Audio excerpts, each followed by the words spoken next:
Autonomous driving has advanced in significant ways over the past decade, though the technology still faces some stubborn challenges. While driverless systems are often capable of reacting to scenarios more safely than a human driver would, sometimes the opposite is true, as evidenced by crashes over the years where a vehicle in autonomous mode has missed a seemingly obvious hazard.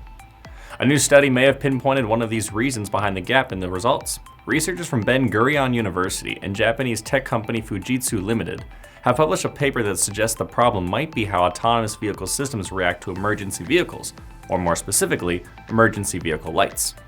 The study says that some camera-based automated systems can go a bit berserk when they observe the flashing lights of an emergency vehicle. The researchers liken the reaction to a kind of, quote, digital epileptic seizure, the results of which are an inability for the system to confidently identify what's ahead on the road. They say the problem is worse at night and that the flaw creates, quote, significant risk that these vehicles could crash. Perhaps even more alarming, they suggest that autonomous vehicles could, quote, be exploited by adversaries to cause such accidents.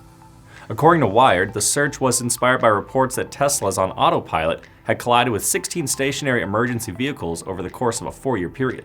And while the researchers say it was pretty obvious the crashes might be related to the emergency flashers, there's a caveat. They didn't actually test their theory on Teslas, instead using aftermarket collision detection cameras.